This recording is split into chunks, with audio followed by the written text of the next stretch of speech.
بسم اللہ الرحمن الرحیم الحمدللہ رب العالمین والصلاة والسلام علی سید المرسلین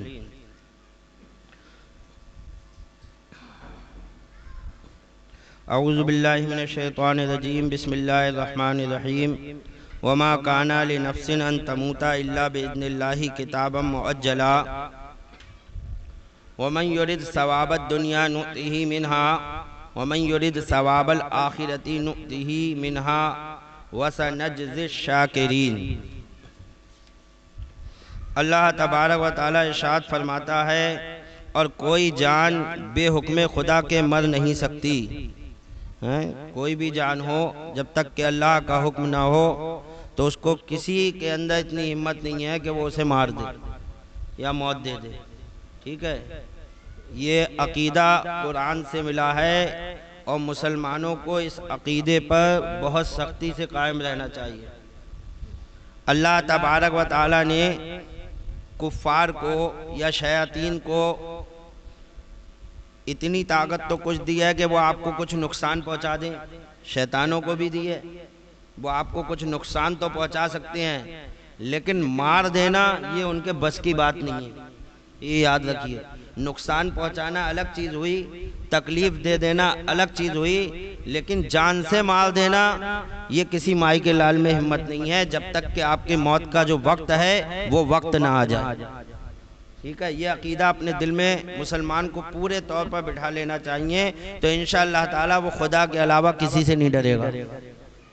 مارنے والا تو خدا ہی ہے، جان لینے والا پروردگار ہے۔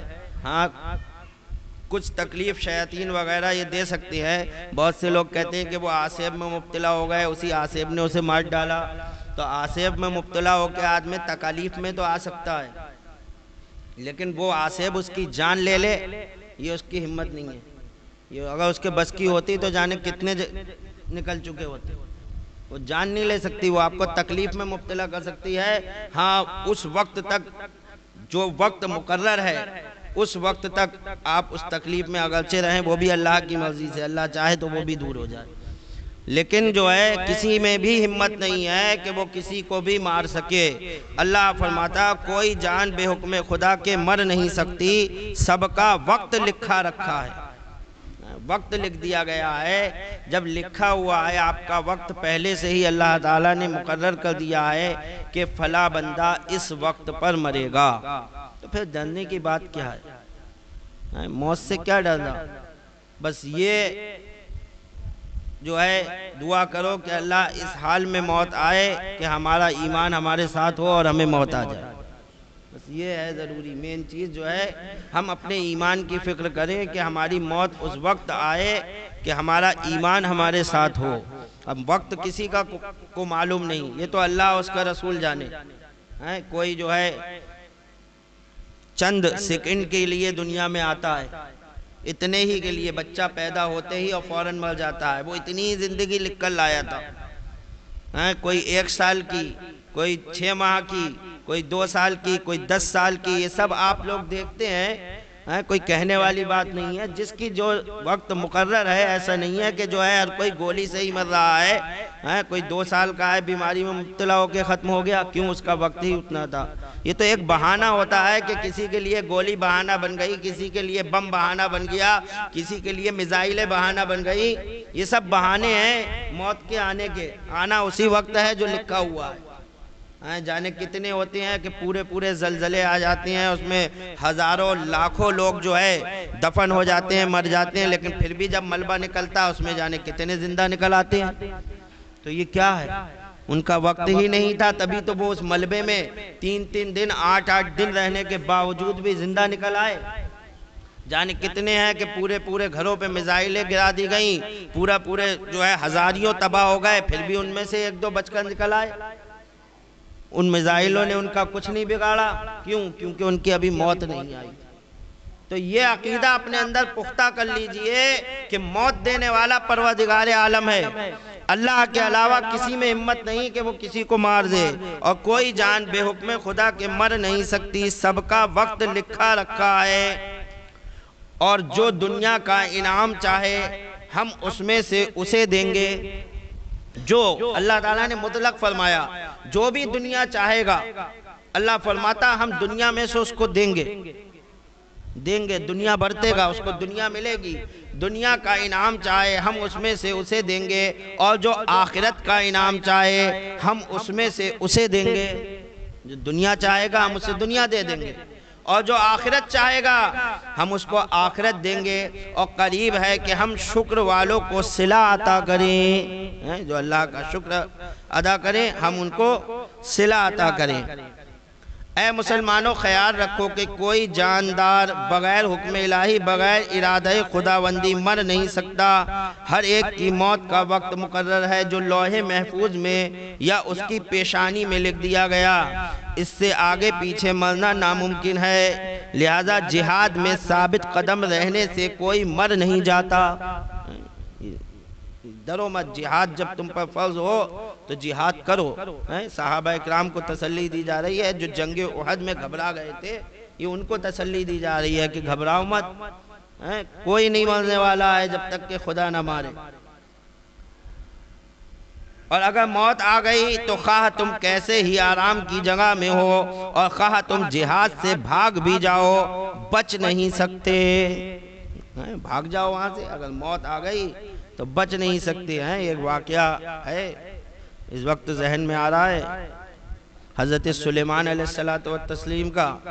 حضرت سلیمان علیہ السلام کے دربار میں ایک شخص تھا، درباری آپ کا، وہ آپ کے پاس میں کھڑا ہوا تھا، اور اللہ کے فرشتے ملک الموت وہ تشریف لائے انسانی شکل میں، حضرت سلیمان علیہ السلام سے گفتگو کی، اور بار بار اس شخص کو دیکھ رہے ہیں، بار بار اس شخص کو بڑے غور سے دیکھ رہے ہیں، پھر چلے گئے۔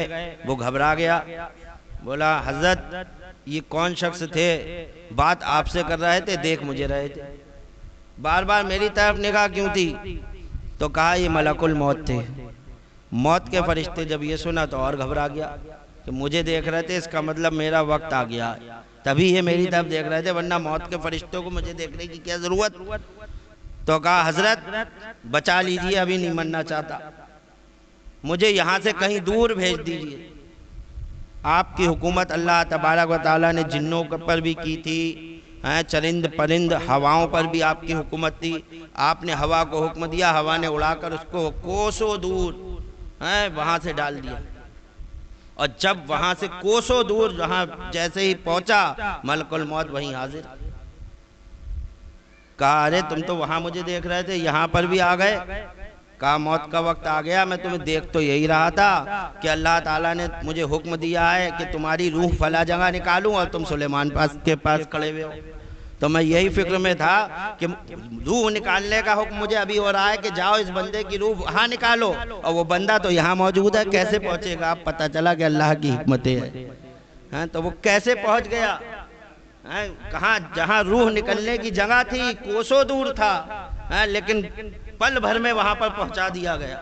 تو یہی بات ہے، غرض ثابت قدم مار نہیں دیتی اور گھبراہٹ بچا نہیں لیتی۔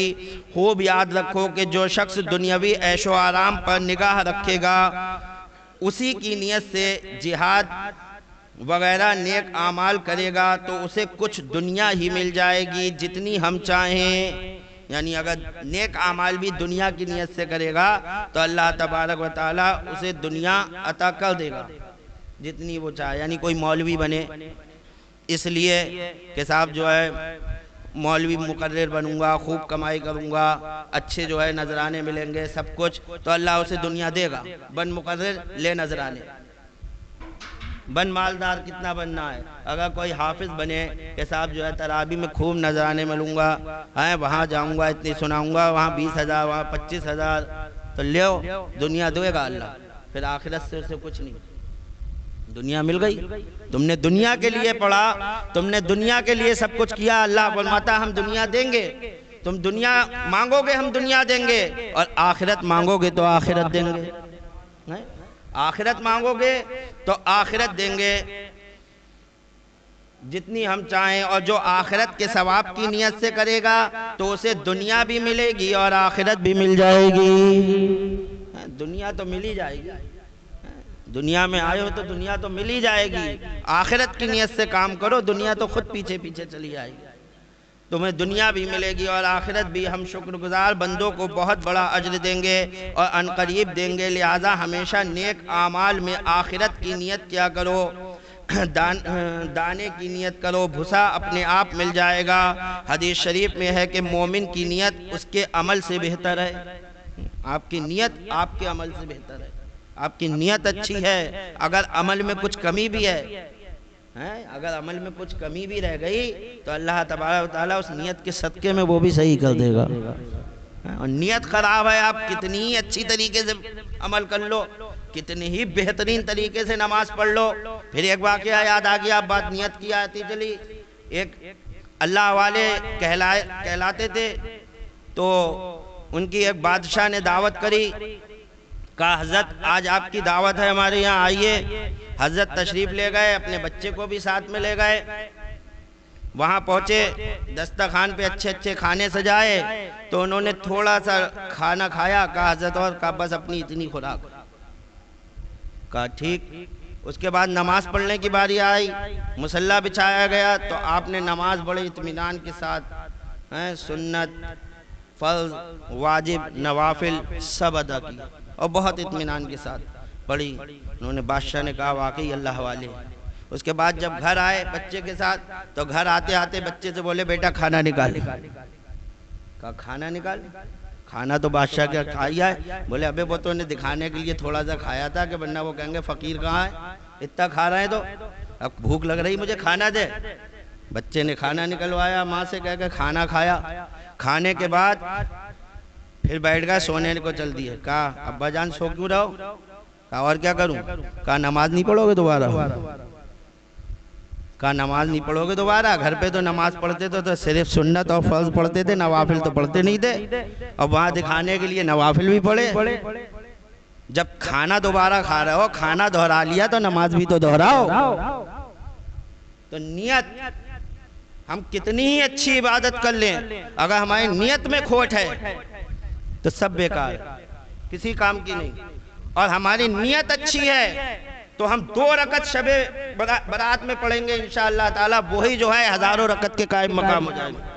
اللہ تعالیٰ انہی کو ہزاروں رکعت بنا دے گا. ہم پوری رات عبادت کریں اور نیت ہماری خراب ہے تو وہ نہیں کام کی. اللہ تعالیٰ نے سب سے پہلے تو فرض تم پر 5 وقت کی نماز کی ہے, 5 وقت کی نماز کی پابندی کرو. پھر سنتیں ہیں, پھر نوافل کا مرتبہ ہے. نوافل کہتے ہیں جو اپنی طرف سے کیا جائے, جس کو اوور ٹائم آدمی کہہ دیتا ہے, ڈیوٹی کرتا ہے, ایک اوور ٹائم کرتا ہے, تو ڈیوٹی کے بعد ہی اوور ٹائم ہوتا ہے. یہ سب جانتے ہیں, جب تک آپ ڈیوٹی نہیں کرو گے آپ اوور ٹائم نہیں کر سکتے. پہلے تو مالک کہے گا ڈیوٹی کر, اب ڈیوٹی کرنے کے بعد اب اگر آپ کہو کہ بھائی میرا جو ہے خرچہ زیادہ ہے, میں کچھ اوور ٹائم کرنا چاہتا ہوں, کر لو, اور اوور ٹائم اس کے پیسے الگ سے ملیں گے. تو 5 وقت کی نماز یہ ڈیوٹی ہے. اب ڈیوٹی آپ کر نہیں رہے ہو اور نوافل اوور ٹائم, مالک کیا کہے گا؟ خود سوچو, آپ ڈیوٹی آپ نے کی نہیں, آپ اوور ٹائم کرنے میں لگے ہو. شب برات میں پوری رات نوافل پڑھوں گا صاحب, سال بھر تک ہو جائیں گے کام. آپ کا اوور ٹائم ہی نہیں ہوا ہے, آپ نوافل, آپ کا جو ہے ڈیوٹی نہیں ہوئی ہے, آپ اوور ٹائم کی بات کیسے کرتے ہو؟ اور جب کہا جائے کہ بھائی شب برات میں آج سے عہد کر لو کہ ہم جو ہے آئندہ آپ قضا نہیں کریں گے اور اس دن قضا پڑھو, تو کہ مولانا بتاؤ قضائے پڑھواتے رہے, نوافل چھڑوا دے. ارے تمہاری ڈیوٹی نہیں ہوئی ہے, پہلے ڈیوٹی تو کر لو. جب ڈیوٹی پوری ہو جائے گی تب تمہیں جو ہے اوور ٹائم جو ہے. اللہ تو بڑا غفور الرحیم ہے, تم جو ہے ڈیوٹی اس دن توبہ کر کے شب برات نجات کی رات, جس دن اللہ تعالیٰ فرماتا ہے آسمان دنیا پر نزول فرما کر کہ ہے کوئی مانگنے والا مجھ سے مانگے, اگر اس دن بھی تم سچے دل سے توبہ کر لو گے کہ آج سے میری نمازیں قضا نہیں ہوں گی, اب میں تمام نمازیں جو ہے پابندی سے ادا کروں گا, تو امید ہے کہ تم جو قضا پڑھو گے پوری رات میں, اللہ تعالیٰ وہ تمہیں ڈیوٹی کا بھی ثواب عطا فرمائے گا, اوور ٹائم کا بھی ثواب عطا فرما دے گا. ہاں, تمہارا اوور ٹائم بھی ہو جائے گا اسی میں. نوافل ایسا نہیں ہے, وہ غفور الرحیم ہے, اس کے خزانوں میں کوئی کمی نہیں ہے, وہ تمہیں جو ہے نوافل پڑھنے کا بھی ثواب رات میں عطا کرے گا اور قضاؤں کا بھی ثواب عطا کر دے گا. جو تم نے نماز قضا کی وہ سب ادا کرنے کی کوشش کرو. تو یہی ہم کہتے ہیں کہ اللہ تبارک و تعالیٰ ہماری نیت کو صاف رکھیے. ہم جو بھی کام کرے ہماری نیتیں بالکل صاف ہونا چاہیے.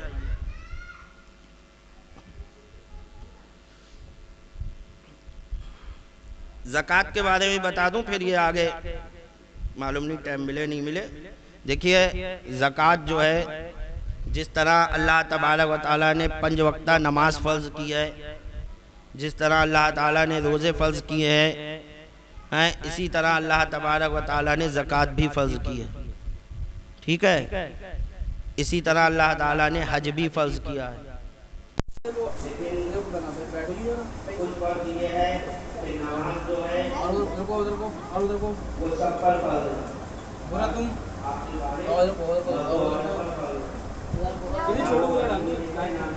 تمہیں چلے آؤ یار ان کے برابر میں تم اپنے برابر لو، یہاں پہ لو تو بیچ میں. چلو چلو چلو ہو جائے گا تمہارا امتحان. صحیح ہے، یہ جو ہے سائڈ کو بیٹھو بیٹا، سائڈ کو بیٹھو.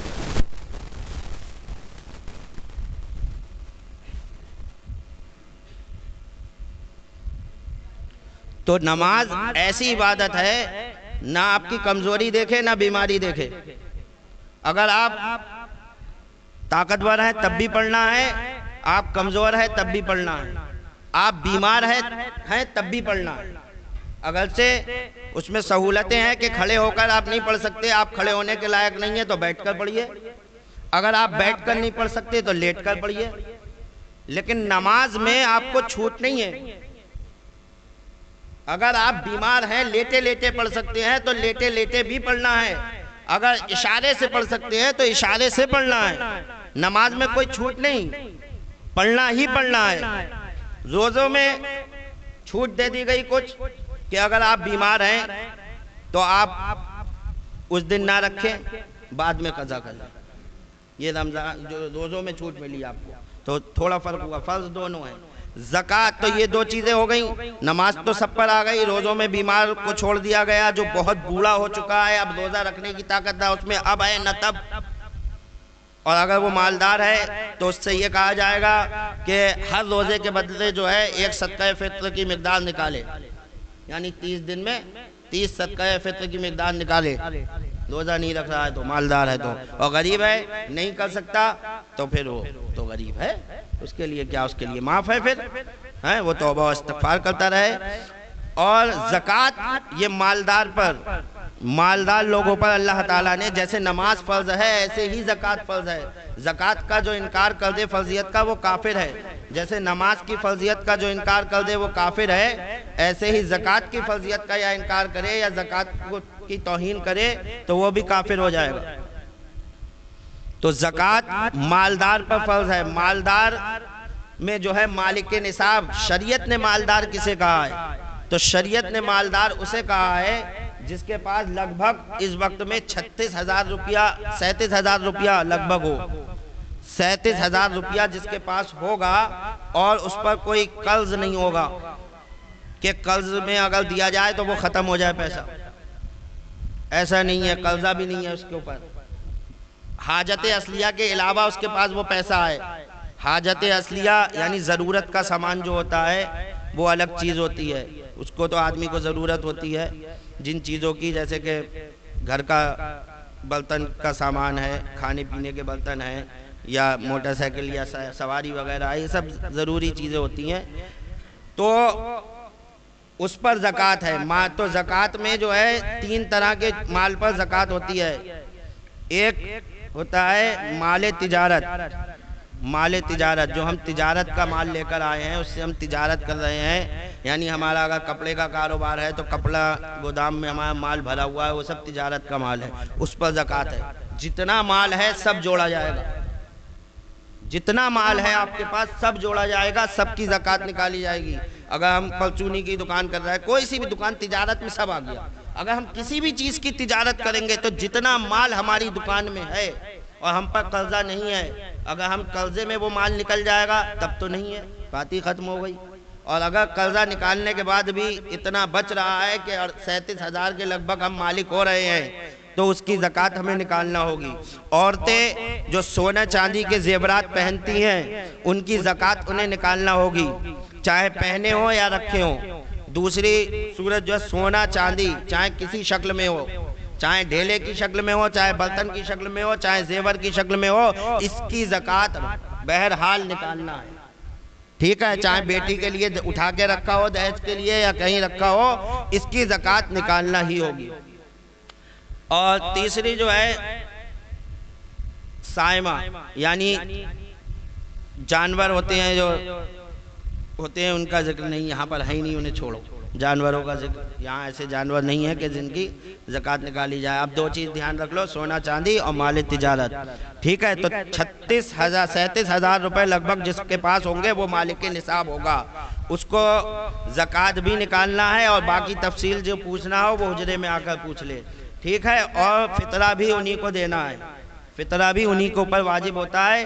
نکال سب دیتے ہیں، اچھی بات ہے، بہتر ہے نکال دیں، جن لوگوں نے روزے رکھے ہیں نکال دیں، یا نہیں رکھے وہ بھی نکال دیں، لیکن واجب جو ہے یعنی اگر نہیں نکالیں گے گناہگار ہوں گے وہ وہی لوگ ہوں گے جو مالک نصاب ہیں، جو مالک کے نصاب ہیں، جن کے پاس لگ بھگ 37,000 روپیہ ہے، تو اگر وہ نہیں نکالیں گے تو وہ جو ہے وہ گناہگار ہوں گے، اور جن کے پاس مالک کے نصاب نہیں ہے تو وہ نکال دیں فطرہ تو بہتر ہے، اگر نہیں نکالیں تو وہ گناہگار نہیں ہوں گے، یہ یاد رکھیے، ان پر کوئی گناہ نہیں ہے۔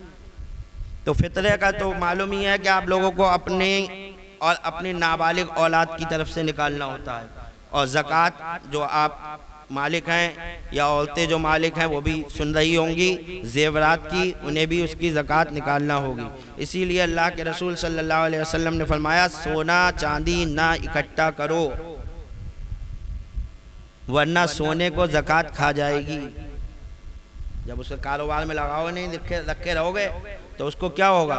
وہ ہر سال زکوٰۃ نکال کے فرمایا سونے کو زکوٰۃ کھا جائے گی، اور نہیں نکالو گے تو وہ سونا تمہیں کھا جائے گا، نہیں نکالو گے تو قیامت کے دن وہ سونا تمہیں کھا جائے گا۔ کہیں آیا گنجے صاحب کی شکل میں آئے گا، کہیں آیا ہے کہ اس تمام زیورات کو جو ہے انہیں آگ میں تپا کر اس سے تمہاری پیٹیں داغی جائیں گی۔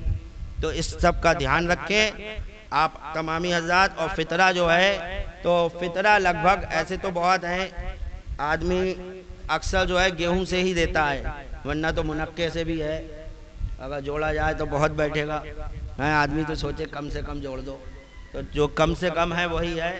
گیہوں جو ہے، گیہوں کی قیمت صحیح گیہوں 30 روپے مل رہا ہے، لگ بھگ صحیح گیہوں 30 روپے مل رہا ہے، تو 30 دونی 60، 2 کلو کے ہو گئے، اور 45 گرام کے جو ہے 2 روپے 1.5-2 روپے بنیں گے لگ بھگ، تو 65 روپے آپ مان لو سیدھے سے، ایک آدمی کے 65 روپے فطرے کے بن رہے ہیں، یہ آپ لوگوں کو بتا دیا گیا۔